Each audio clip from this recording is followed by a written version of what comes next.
ছেলের বাবা হয়ে ছেলের মা হয়ে কতজন আজকে সুখী আছেন? বর্তমানে পরিস্থিতি খুব খারাপ। তাই আজকে রঘুনন্দন জন্ম নিয়েছে, আদর্শ সন্তান কেমন করে বানাতে হয় সেটা আজকে মুকুন্দ সরকার দেখিয়ে দিলেন। যখন ছেলেটা জন্ম নিয়েছে, ছেলেটা কান্নাকাটি করছে, আর বাবা দেখলো যে জন্মের সময় সন্তান যখন কান্নাকাটি করে সেই কান্না ভোলানোর জন্য মা বাবার কিছু দায়িত্ব থাকে, সেটা যদি কেউ পালন করে তাহলে সেই ছেলে মানুষ হয়। আমরা জন্মের সময় ছেলে যখন কান্নাকাটি করে আমরা তাকে হিন্দি গান শুনিয়ে কান্না ভোলাই, মুখে মধু দিয়ে কান্না ভোলাই, হাজার কথা বলে বলে বলে বলে ছোড়া কেটে কেটে কান্না ভোলাই। কিন্তু মুকুন্দ সরকার কিন্তু সব করল না। মুকুন্দ সরকার জন্মের সময় স্ত্রীর কোলে ছেলেটা এসে যখন কাঁদছে, তাকে কান্নাটা ভোলানোর জন্য ছেলেটা যখন কাঁদতে শুরু করেছে, মামা বলিয়া শিশু কাঁদিতে লাগিল, মামা বলিয়া শিশু কাঁদিতে লাগিল, মামা বলিয়া শিশু কাঁদিতে লাগিল, মামা বলিয়া শিশু কাঁদিতে লাগিল। মুকুন্দ সরকার আসে কোলে তুলে নিল, মুকুন্দ সরকার আসি কোলে তুলে নিল, মুকুন্দ সরকার আসি কোলে তুলে নিল। ছেলেকে ভোলানোর জন্য মুকুন্দ সরকার মা সরস্বতীর চরণে 3 বার গড়াগড়ি দিয়ে দিলেন, কান্না ভুলল না।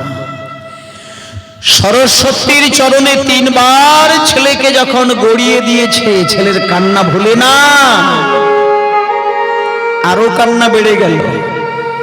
তখন সেই ছেলের কান্না ভোলাতে গিয়ে মুকুন্দ সরকার ছেলেটিকে আবার বুকে জড়িয়ে ধরে তার ছোট্ট ছোট্ট 2টি কানে এত বলি শোনাইল মধুর হরিনাম, এত বলি শোনাইল মধুর হরিনাম,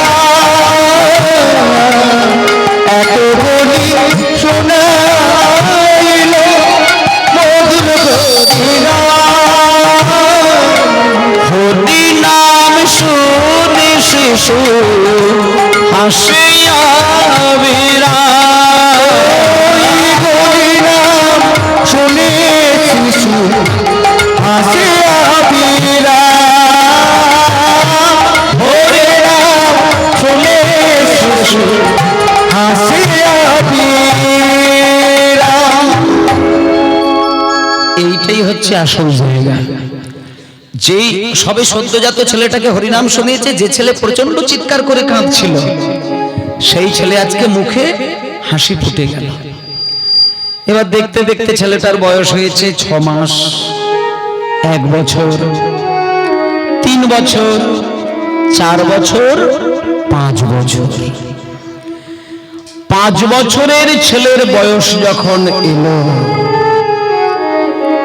একদিন মুকুন্দ সরকার ভোর 3টের সময় গোপীনাথের মন্দিরের দরজা জানালা বন্ধ করে দিয়ে গোপীনাথের কাছে সেবা করতে বসেছিলেন, ভাগবত পাঠ করতে বসেছিলেন।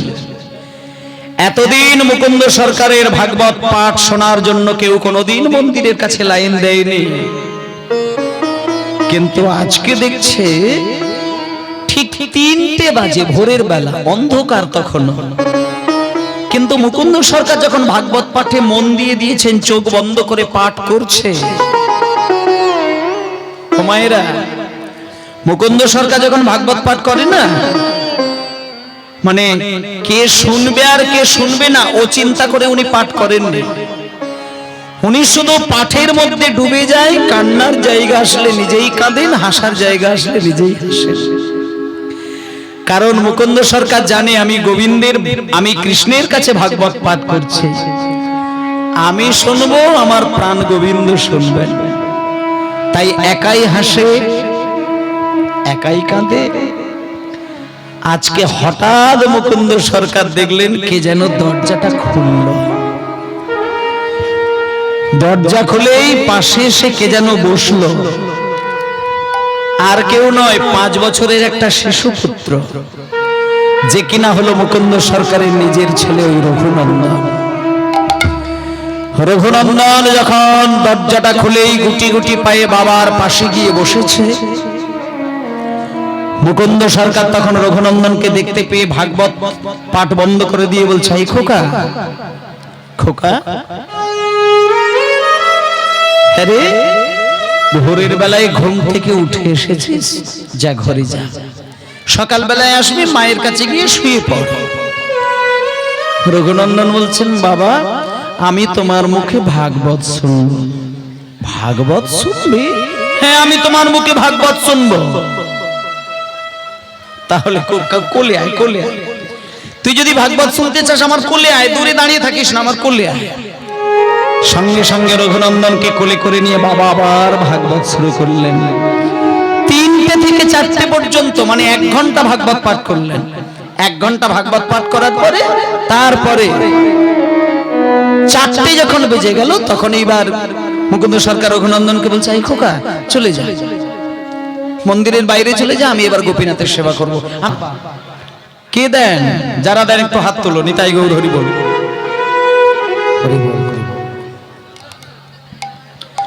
গোপীনাথের সেবা দিতে হবে তো, নিতাই গৌরের সেবা, গোপীনাথের সেবা, রাধারানীর সেবা দেননি? মিনিমাম অন্তত 2টো নকুল দানা তুলসী পত্র দিয়ে চাপিয়ে দেবেন, সেটাও সেবা হয়ে যাবে।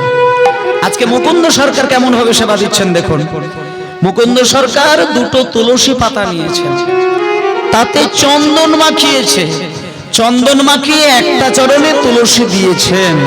প্রকট শ্রীখণ্ডে বাস নাম শ্রী মুকুন্দ দাস, প্রকট শ্রীখণ্ডে বাস নাম শ্রী মুকুন্দ দাস, ওই ঘরে গোপীনাথ সেবা জানে, ঘরে গোপীনাথ সেবা জানে, ঘরে গোপীনাথ সেবা জানে, ঘরে গোপীনাথ সেবা জানে, আর ঘরে গোপীনাথ সেবা জানে, ঘরে গোপীনাথ সেবা জানে, ঘরে গোপীনাথ সেবা জানে। পুজো করতে বসেছেন মুকুন্দ সরকার, হঠাৎ একটা বাচ্চা ছেলে ছুটে এসে কবিরাজ ঠাকুরের চরণে আছাড় খেয়ে পড়লেন। কবিরাজ ঠাকুর, কবিরাজ ঠাকুর, কবিরাজ ঠাকুর, কবিরাজ, এই কে রে? কে তুই? আরে মন্দিরে এই দম করে ঠাকুরের সামনে পা ধরতে নেই, ছেড়ে দে, ছেড়ে দে, ছেড়ে দে, বল বল বল, তোর কি হয়েছে বল। কবিরাজ ঠাকুর, আপনি একবার এক্ষুনি আমাদের বাড়িতে যাবেন? আপনি যদি এক্ষুনি যান তাহলে আমার বাবাকে বাঁচাতে পারবো, আমার বাবার শরীর খুব খারাপ, আপনি চলুন না কবিরাজ ঠাকুর। এই খোকা, আমি কোনোদিন যাব না তোকে বলেছি? শোন, অবশ্যই আমি যাব, তবে তুই একটুখানি বাইরে অপেক্ষা কর, আমি গোপীনাথের সেবাটা শেষ করে তবে আমি যাব। বাচ্চা ছেলে তখন কাঁদতে কাঁদতে বললেন,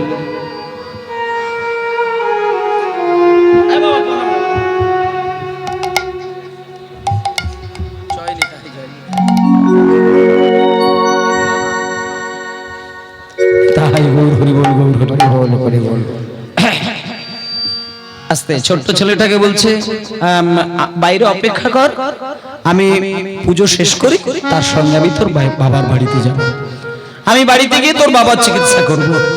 তখন বাচ্চা ছেলেটা বলছেন, কবিরাজ ঠাকুর, আপনি যদি পুজো শেষ করে যেতে যান তখন কিন্তু আমার বাবাকে আমি আর ধরে রাখতে পারবো না, কারণ আমাদের পয়সা কড়ি নেই। যদি পয়সা কড়ি থাকতো আমি অন্য কবিরাজের কাছে যেতাম। কবিরাজ ঠাকুর, আপনি দয়া করে এক্ষুনি একবারটি চলুন না কবিরাজ ঠাকুর, নইলে আমার বাবাকে বাঁচাতে পারবো না। সঙ্গে সঙ্গে মুকুন্দ সরকার চোখটা বন্ধ করে গৌরহরিকে স্মরণ নিয়ে নিলেন। হে গৌরহরি, তুমি আমাকে বলেছিলে একদিকে কৃষ্ণ সেবা করবে আর একদিকে জীবের সেবা করবে। তা গৌরহরি, আমি এখন কৃষ্ণ সেবা করতে বসেছি, জীবের সেবার দায়িত্ব এসেছে। এইবার আমি কোনটা করি? এবার আমি কোনটা ছেড়ে কোনটা ধরি? হঠাৎ সঙ্গে সঙ্গে মুকুন্দ সরকারের মাথায় এসে গেল, না না না না না না না না না, আগে ভক্ত সেবা, আগে ভক্ত সেবা। আমি যতটুকু জানি, ভক্ত যদি যন্ত্রণায় ছটফট করে, মানুষ সহ্য করতে পারলেও ভগবান সহ্য করে না, এটা আমি জানি।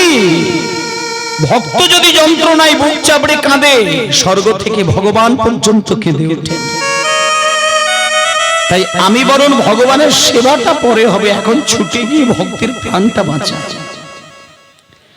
এবার যেই ছুটে বেরোতে যাবে, এমন সময় মুকুন্দ সরকারের মাথায় আসলো, আচ্ছা আমি যদি গোপীনাথের পুজোটা শেষ না করে যাই, আমার তো মস্তিষ্কের কাজও ভালো হবে না, আমার তো মন ঠিক থাকবে না।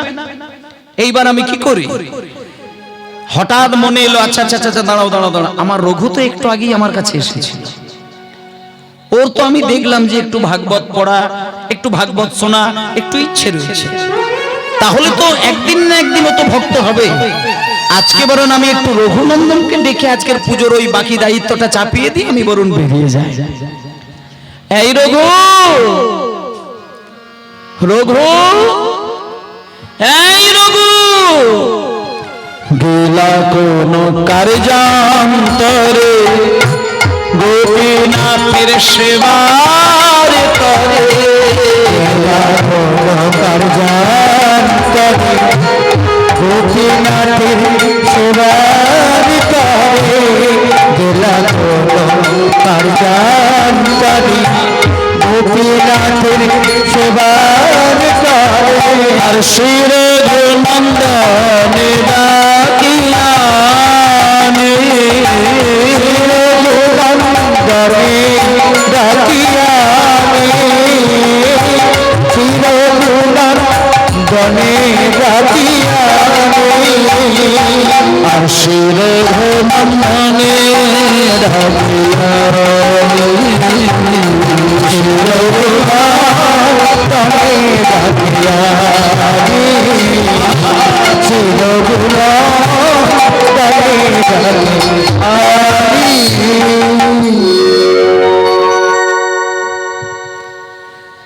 যখনই রঘুনন্দনকে বাবা জোর করে ডাকলো, চিৎকার করে ডাকলো, রঘুনন্দন ঘরে ছিল, ছুটে এসে বাবার কাছে দাঁড়ালো। বাবা, তুমি আমাকে ডাকছো? হ্যাঁ, তোমার ডেকেছি, কাছে এসো, সামনে এসো। বাবা, রঘু, ওই যে বাচ্চা ছেলেটা দাঁড়িয়ে রয়েছে না, ও আমাকে জোর করে নিয়ে যেতে এসেছে। আমি যদি ওর সঙ্গে এক্ষুনি না বেরিয়ে যাই না, ওর বাবার অবস্থা খুব ভালো নয়, আমি না গেলে ওর বাবাকে বাঁচাতে পারা যাবে না। তা রঘু, আজকে আমি গোপীনাথের পুজো কিন্তু এখনো শেষ করিনি, তাই আজকের মতন তোমাকে একটা দায়িত্ব দিয়ে যাব। আজকে তুমি গোপীনাথের পুজোটা করবে, আর আমি ওই বাচ্চা ছেলের সঙ্গে। বাবা, এ কি বলছো? আমি কি করে গোপীনাথের সেবা করব? গোপীনাথের সেবা করতে গেলে ওই আমি তো নিয়ম জানি না, আগে ফুল দেয় না আগে চন্দন দেয়, নাকি আগে ভোগ নিবেদন করে, আমি তো কোনো কিছুই জানি না। বাবা, তুমি এক কাজ করো, তুমি বরং সেবা শেষ করে তারপরে দাঁড়াও, কাছে এসো। তোমাকে ও সব কিছুই জানতে হবে না, তোমাকে আমি যে কথাটি বলবো সেটা তুমি মন দিয়ে শোনো।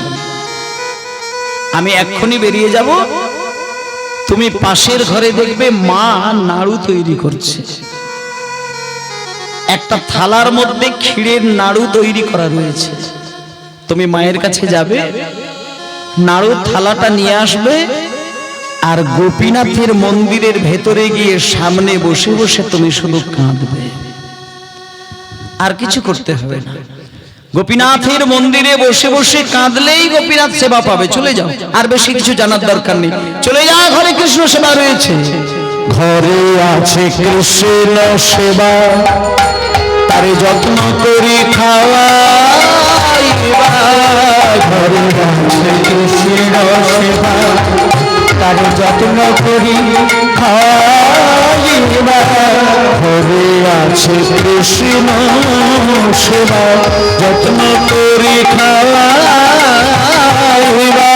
ঘরে আছে কৃষ্ণ সেবা, তারে যত্ন করি খাওয়াইবা।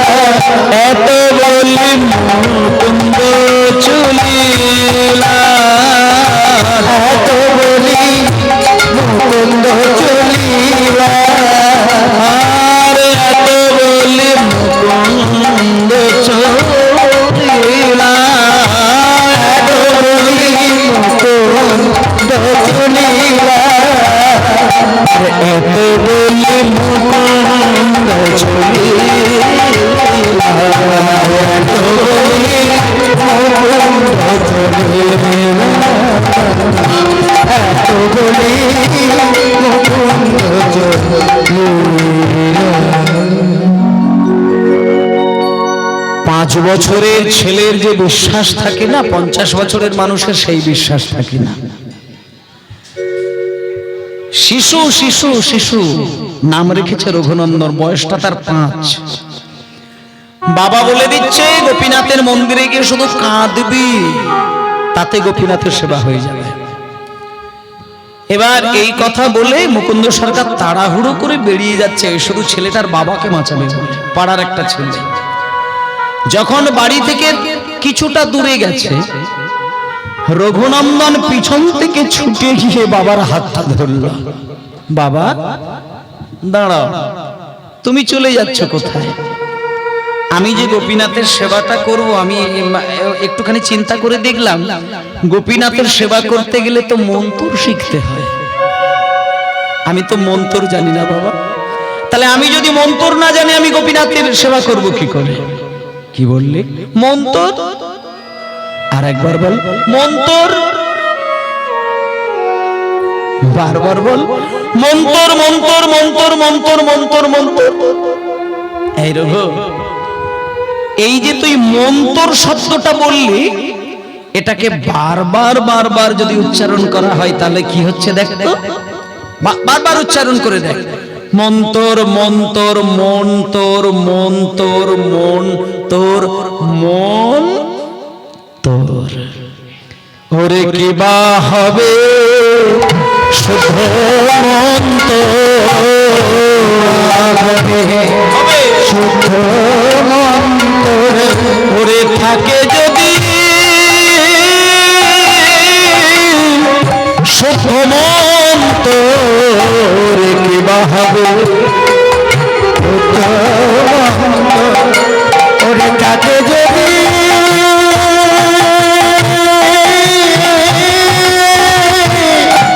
শুদ্ধ মন্তর, ওরে কি বা হবে শুদ্ধ মন্তর।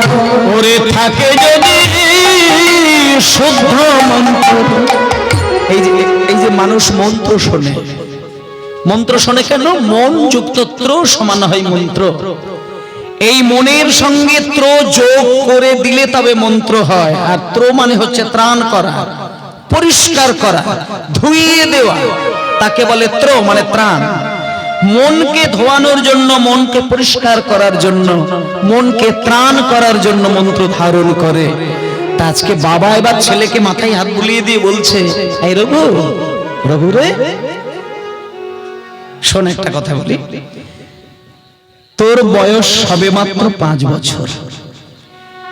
মন্ত্র কারা শেখে আর মন্ত্র কারা শোনে জানিস? যাদের মনে পাপ জমতে শুরু করে, যাদের মনে একটু একটু অসৎ চিন্তা বসতে শুরু করে, তারা মন্ত্র ধারণ করে, কারণ মনকে ত্রাণ করার প্রয়োজন হয়। আর তোর তো সবে মাত্র 5 বছর বয়স, এখনই তোকে মন্ত্র শিখতে নিতে হবে না, তুই যত বড় হবি মন্ত্র শিখবি বাবা।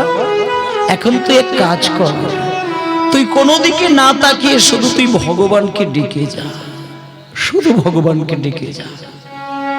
বাবা, ও বাবা, আমি যদি গোপীনাথের মন্দিরে ওই মায়ের কাছ থেকে নাড়ুর থালা নিয়ে যাই, গোপীনাথ আমার হাতে নাড়ু খাবে? কেন খাবে না? কেন খাবে না? ধ্রুবর হাতে খেয়েছে, প্রহ্লাদের হাতে খেয়েছে, তোর হাতে কেন খাবে না বাবা? আমাকে আর সময়ই নষ্ট করিস না, চলে যা, মায়ের কাছে নাড়ুর থালা রয়েছে, আমি বেরিয়ে গেলাম, চলে যা, ঘরে চলে যা। ঘরে আছে কৃষ্ণ সেবা, যত্ন করি খাওয়াইবা, তারে যত্ন করি খাওয়াইবা। এত বলে গোপীনাথে সম্মুখে ধরিলা, গোপীনাথে সম্মুখে ধরিলা। এত বলে গোপীনাথের সম্মুখে ধরিলা, গোপীনাথে সম্মুখে ধরিলা। আর গোপীনাথের সম্মুখে ধরিলা, গোপীনাথের সম্মুখে ধরিলা, গোপীনাথের সম্মুখে ধরিলা। মায়েরা,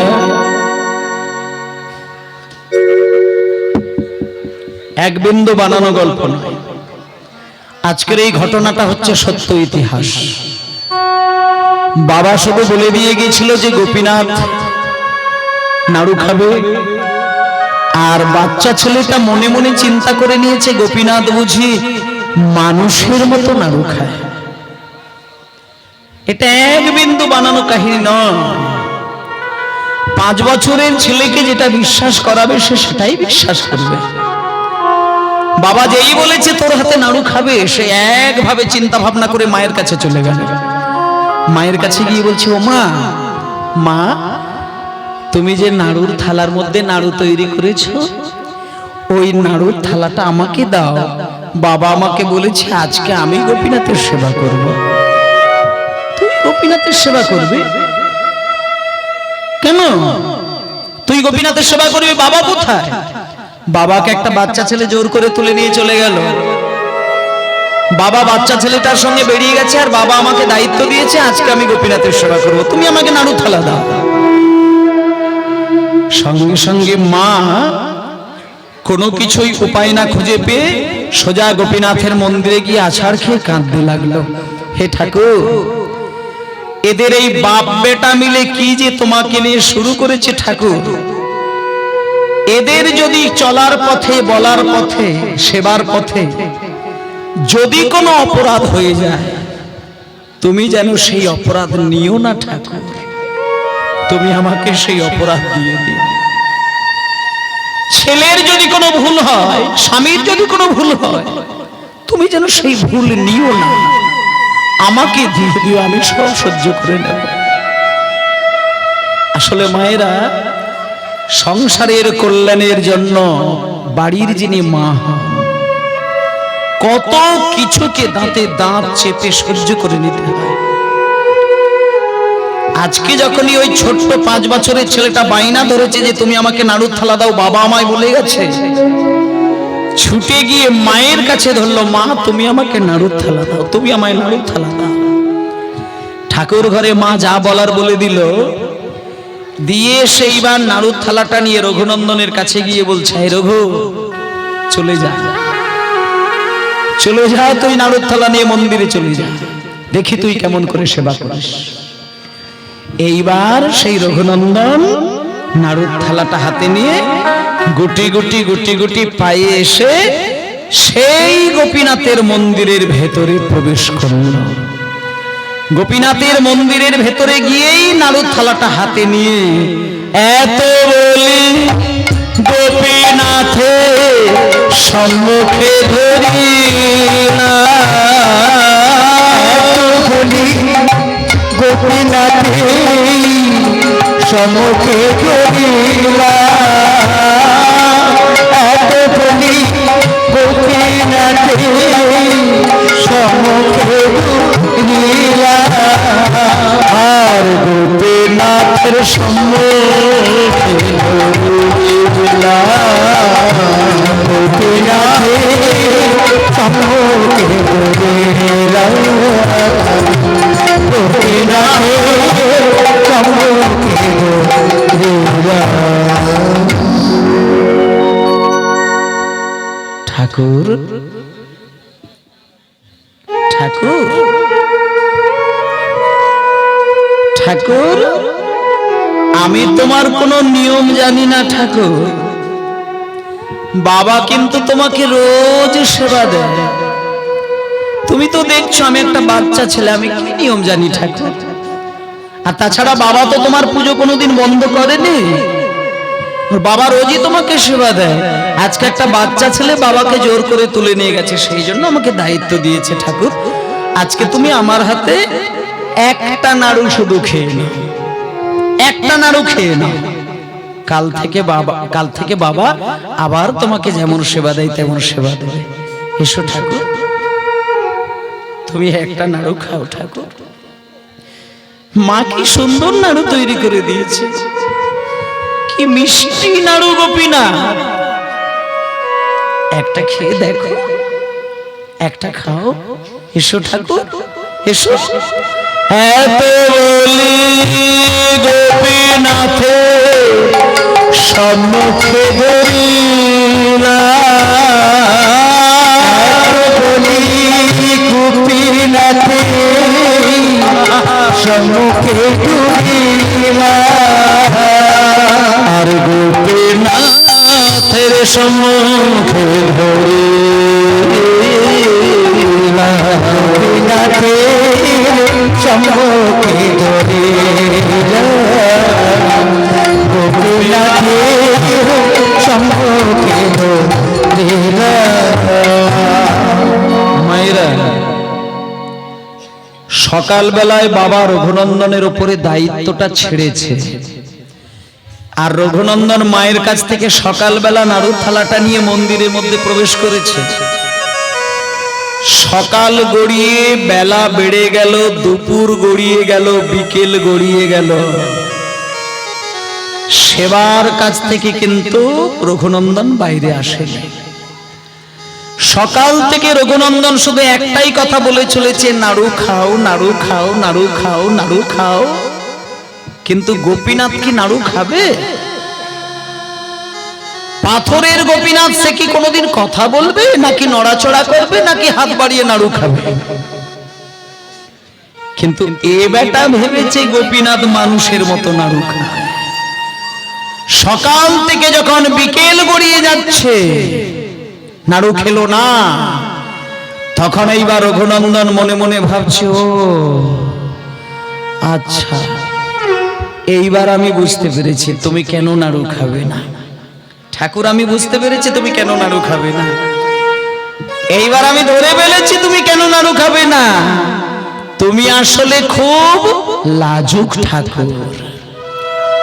আমি দেখেছি বাবা যখনই পুজো করে দরজার জানালা দুটোকেই বন্ধ করে দেয়, আর আমি তোমার দরজা জানালা বন্ধ করিনি বলেই তুমি খাচ্ছ না। ঠিক আছে ঠাকুর, আমি দরজা বন্ধ করে দিচ্ছি, জানালা বন্ধ করে দিচ্ছি। এই বলে রঘুনন্দনকে দরজাটা বন্ধ করে দিলেন, জানালাটাও বন্ধ করে দিলেন। ঠাকুর, আর বাইরে থেকে কেউ তোমায় দেখতে পাবে না, এইবার শুধু তুমি আমাকে দেখবে, আমি তোমাকে দেখব, কেউ কাউকে দেখতে পাবে না। ঠাকুর, এবার তুমি নাড়ু খাও। ও গো গোপীনাথ,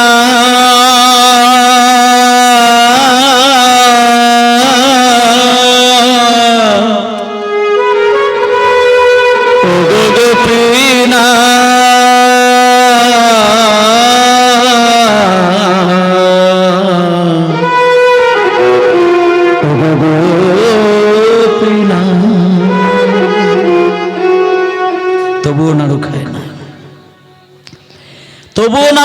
না।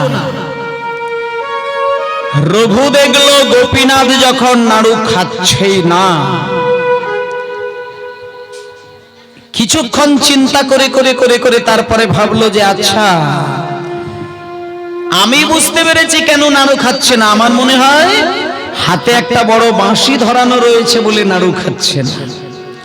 আমি বরং বাঁশিটা নামিয়ে দিই, আমি মাথার ওই বড় চূড়াটা বরং নামিয়ে দিই, তারপরে বোধহয় গোপীনাথ নাড়ু খাবে। এই বলে হাতে বাঁশি ছিল, নামিয়ে দিল, চূড়া নামিয়ে দিল, তারপরে আবার হাত বাড়িয়ে খাওয়াতে চাইলো, খেলো না।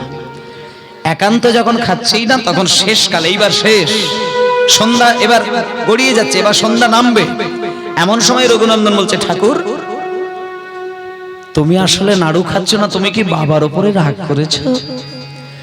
বাবা তোমাকে নূতন করে ধুতি পরায়, নূতন ওড়না বিধি দেয়, নূতন উড়নি গলায় দেয়, অলংকার পরিয়ে দেয়, আর বাবা তোমাকে আজকে ওগুলো করিয়ে যেতে পারেনি বলে তুমি বাবার উপরে রাগ করেছো, তাই না ঠাকুর?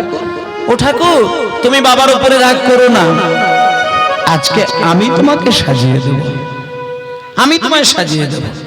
এসো ঠাকুর, আমি তোমাকে একটু সুন্দর করে সাজিয়ে দিই, তাহলে তোমার আর অত কষ্ট হবে না। এই বলে মা গোপীনাথের বেদি থেকে ছোট্ট গোপীনাথকে নামিয়ে নিয়ে কোলের মধ্যে বসালেন। তারপরে আপন মনে নিজের মতন করে ধুতি, ওড়না, উড়নি, যত গয়না কাটি ওগুলোকে সব খুলে দিয়েছে। খুলে দিয়ে ওই 5 বছরের ছেলে সে কেমন করে সাজাতে পারে, কিন্তু আপন মনে সাজিয়ে যাচ্ছে। ধুতি খুলে দিয়েছে, ওড়না খুলে দিয়েছে, বাঁশি নামিয়ে দিয়েছে, চূড়া নামিয়ে দিয়েছে, দিয়ে এইবার ছোট্ট ছেলেটা কোলের মধ্যে বসিয়ে নিয়ে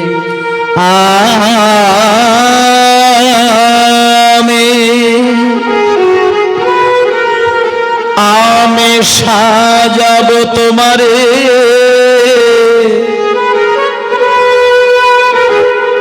মোহন সাজেতে,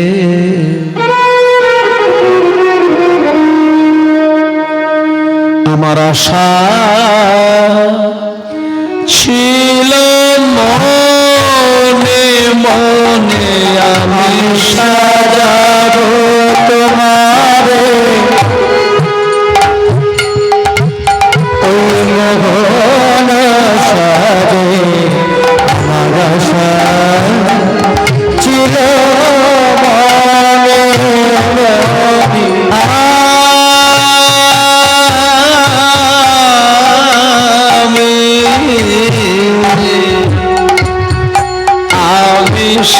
সাজাবো, আমি সাজাবো তোমারে মোহন সাজে, আমার আশা ছিল মনে মনে, সাজাবো তোমারে মোহন সাজে, আমার আশা ছিল মনে মনে, সাজাবো তোমারে মোহন সাজে, তাই ছিল সাজাবো তোমারে মোহন সাজে, আমার আশা ছিল।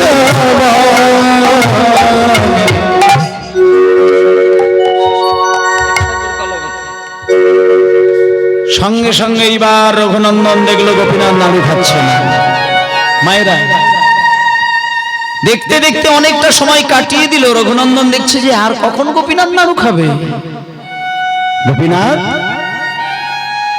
তুমি আমার হাতে নাড়ু খাবে না? বাবা কিন্তু আমাকে বারবার বারবার বলে গেছে গোপীনাথের সামনে নাড়ু নিয়ে গেলে গোপীনাথ খাবে, কিন্তু তুমি নাড়ু খাচ্ছ না কেন ঠাকুর? শোনো ঠাকুর, আজকে যদি তুমি আমার হাতে নাড়ু না খাও, আমি তোমার সামনে দাঁড়িয়ে বসে কথা দিলাম, আমার এই কালো মুখ আমি বাবাকে কখনো দেখাবো না। আমি তোমার সামনে মরব গোপীনাথ, আমি তোমার সামনে মরব। আমি তোমার মন্দিরে তোমার বেদিতে মাথা ঠুকতে ঠুকতে আমি মরব, দেখি তুমি নাড়ু খাও কিনা। এই বলে ওই ছোট্ট ছেলেটা পাগলের মতো নাড়ুর থালা পাশে সরিয়ে দিয়ে মন্দিরের যে পাথরের বেদিটা সেই বেদির ওপরে সজোরে আঘাত করতে লাগলেন। গোপীনাথ, গোপীনাথ, গোপীনাথ,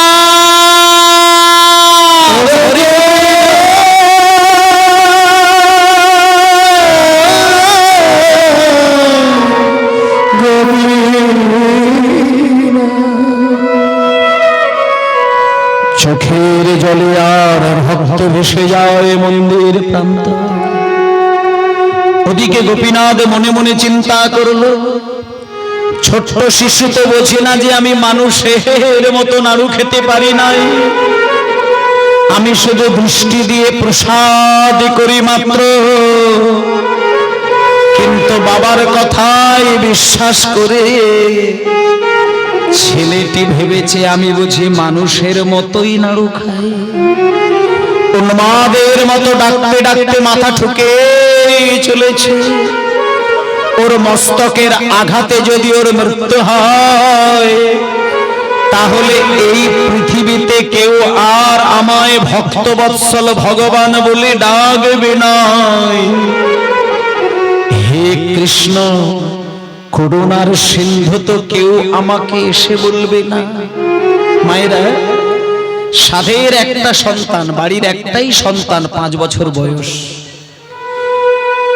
সে যদি মন্দিরে সেবা দিতে গিয়ে কোনোদিন বাবা কিংবা মা দেখে যে ছেলেটা মন্দিরের ভেতরে সেবা দিতে গিয়ে মরে পড়ে আছে, বলুন কেউ কি আর ভগবানকে সেবা দেবে? যখনই রঘুনন্দন বেদির উপরে কয়েকবার মাথা ঠুকেছে, মাথা কেটে গিয়ে কফটা রক্ত ঝরেছে। আর কি গোপীনাথ স্থির হয়ে থাকতে পারে? ওই পাথরের মূর্তির ভেতর থেকে, যে ছোট্ট একটা পাথরের গোপীনাথ, সেই গোপীনাথের মূর্তির ভেতর থেকে কে যেন একটা ছোট্ট করে হাত বার করে বলে উঠলেন, রঘুনন্দন নাড়ু দে, হরি হরি নাড়ু দে,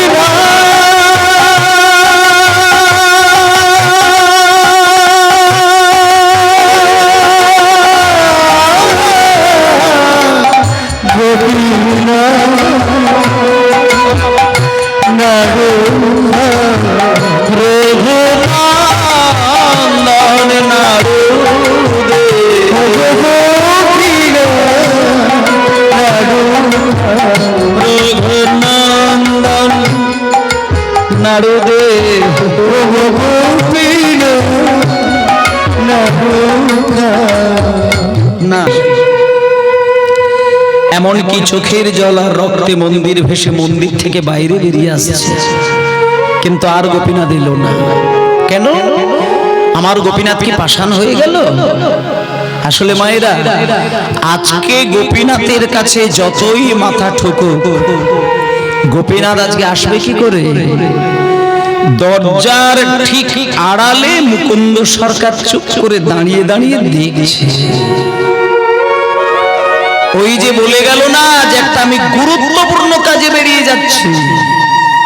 একটা কথা হচ্ছে কি, এই পৃথিবীতে গুরুত্বপূর্ণ কাজ হলো সেটাই সত্যটাকে তুলে ধরা।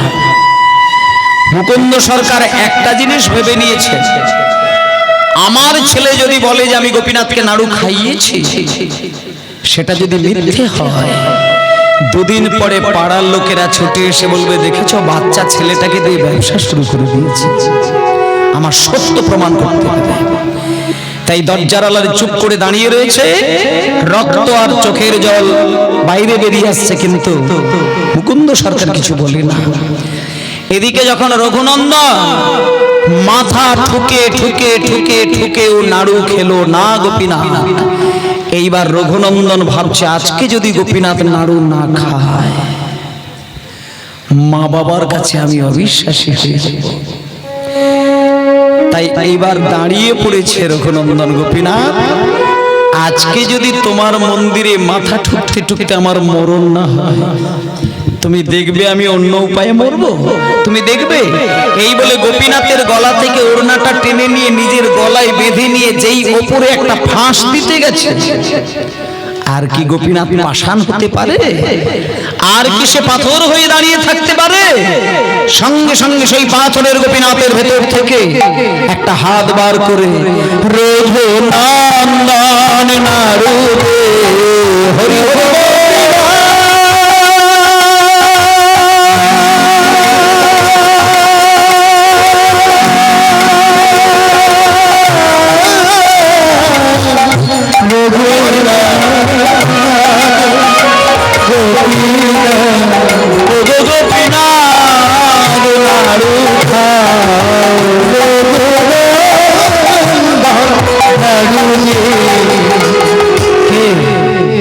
কে মন্দিরের ভেতরে বললো নাড়ু দে? কে বললো নাড়ু খা? তবে কি আমার ছেলে রঘুনাথ, আমার ছেলে গোপীনাথকে নাড়ু খাওয়াচ্ছে আমি দেখতে পাবো না? গোপীনাথ যেই না নাড়ু খা নাড়ু দে বলে উঠেছে, মুকুন্দ সরকার তাড়াহুড়ো করে দেখার জন্য দরজা ধাক্কা দিয়ে খুলে, যেই ধাক্কা দিয়ে দরজা দুটো খুলে দিল, সঙ্গে সঙ্গে অর্ধেকটা নাড়ু খেয়েছে, বাকি অর্ধেকটা খেতে যাবে। এমন সময় দরজা যেই খুলে গেল, বাকি অর্ধেকটা নাড়ু পাথর হয়ে দাঁড়িয়ে গেল। মুকুন্দ সরকার বলে উঠল, আমি কি দেখছি? গোপীনাথের হাতে বাঁশি ধরিয়ে দিয়ে যায়, অর্ধেক নাড়ু এলো কি করে? রঘুনন্দন বলল, বাবা অর্ধেক নাড়ু কোথায়? আমি তো দেখছি গোপীনাথ এখনো নাড়ু খাচ্ছে।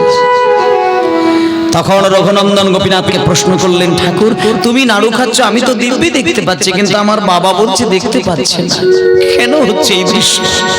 তখন গোপীনাথ বললেন, রঘুনন্দন তোমার যে প্রেম নয়নের বিকাশ ঘটেছে, তোমার পিতার এখনো সেই প্রেম নয়নের বিকাশ ঘটেনি।